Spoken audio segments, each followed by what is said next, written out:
విఘ్నేశ్వర షణ్ముఖ భారతీ సమేత పరమేశ్వరాయ నమః. రమాదేవి ఆస్ట్రాన్ వాస్తు ఛానల్ వీక్షిస్తున్న ప్రేక్షకులకు స్వాగతం. 2024 జనవరి మాసంలో కుంభరాశి వారికి మాస ఫలితాలు ఎలా ఉన్నాయో చూద్దాం. 2024 జనవరి మాసంలో గ్రహ సంచారం ఈ విధంగా ఉంటుంది. రవి ధనురాశిలో సంచారం చేస్తూ 15వ తేదీన మకర సంక్రమణం చేస్తున్నాడు. కుజుడు ధనురాశిలో సంచారం చేస్తున్నాడు. బుధుడు వృశ్చికంలో వక్రగమనం చేస్తూ 2వ తేదీన వక్రత్యాగం చేసి 7వ తేదీన ధనురాశిలోకి ప్రవేశిస్తున్నాడు. గురువు తన మిత్రక్షేత్రమైన మేషంలో సంచారం చేస్తున్నాడు. శుక్రుడు వృశ్చికంలో సంచారం చేస్తూ 19వ తేదీన ధనురాశిలోకి ప్రవేశం చేస్తున్నాడు. శని తన స్వక్షేత్రం మూల త్రికోణ రాశి అయిన కుంభంలో సంచారం చేస్తున్నాడు. రాహు మీనంలోను కేతువు కన్యలోను సంచారం చేస్తున్నారు. ఈ గ్రహగతులను ఆధారంగా చేసుకొని కుంభరాశి వారికి జనవరి మాస ఫలితాలు ఎలా ఉన్నాయో చూద్దాం.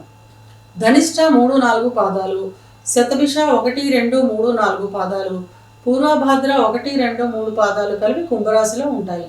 కుంభరాశికి అధిపతి శని. కుంభరాశి వారికి ఈ నెల మంచి ఫలితాలు ఉండే అవకాశం ఉంటుంది. విద్యార్థులకు మంచి సమయంగా చెప్పవచ్చును. కష్టానికి మించిన ఫలితాలు ఉంటాయి. పోటీ పరీక్షలలో మంచి ర్యాంకులు సాధిస్తారు. విద్య నిమిత్తం విదేశాలకు వెళ్ళాలనుకునే వారికి అనుకూల ఫలితాలు ఉంటాయి. ఉద్యోగం గురించి ఎదురు చూసే వారికి ఈ మాసం మధ్యలో ఉద్యోగాలు వచ్చే అవకాశం ఉంటుంది. ఉద్యోగాలలో ఉన్నవారు కష్టపడి పనిచేస్తారు. పై అధికారుల గుర్తింపు ఉంటుంది. మీ మాటకు విలువ లభిస్తుంది. సహోద్యోగులతో గౌరవింపబడతారు.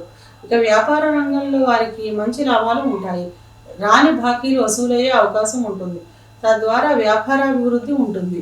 వివాహం జరిగిన వారికి భార్యాభర్తల మధ్య విభేదాలు తొలగి ఆహ్లాదకరమైన వాతావరణం ఏర్పడుతుంది. కోర్టు వ్యవహారాల్లో విజయం సాధిస్తారు. అన్ని రంగాల వారికి ధనలాభం ఉంటుంది. నూతన వస్త్ర వాహన లాభాలు ఉంటాయి. ఏళ్నాడు శని ప్రభావం వల్ల పనులలో జాప్యం ఉంటుంది. ఇది కేవలం గోచార ఫలితం మాత్రమే.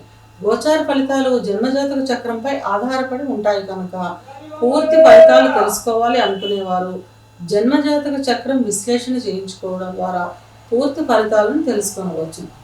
జనవరి మాసంలో కుంభరాశి వారికి అనుకూలమైన రోజులు 1, 8, 10, 14, 19, 25, 28. ఈ రోజుల్లో నూతన పనులు ప్రారంభించడం, నూతన వస్తువులు కొనుగోలు చేయడం మంచిది. ఈ మాసంలో ప్రతికూలమైన రోజులు 3, 5, 12, 16, 21, 23, 30. ఈ రోజుల్లో నూతన పనులు ప్రారంభించడం, నూతన వస్తువులు కొనుగోలు చేయడం వంటి పనులు వాయిదా వేయడం మంచిది. వాయిదా వేయలేని పక్షంలో చిన్న చిన్న పరిహారాలు చేసుకుంటూ దైవబలంతో ముందుకు వెళ్ళండి. కుంభరాశి వారు అనుకూలతను పెంచుకోవడానికి, ప్రతికూలతను తగ్గించుకోవడానికి ప్రతి మంగళవారం సుబ్రహ్మణ్యేశ్వర స్వామికి అభిషేకం చేయించండి. అంతా సానుకూలంగా ఉంటుంది.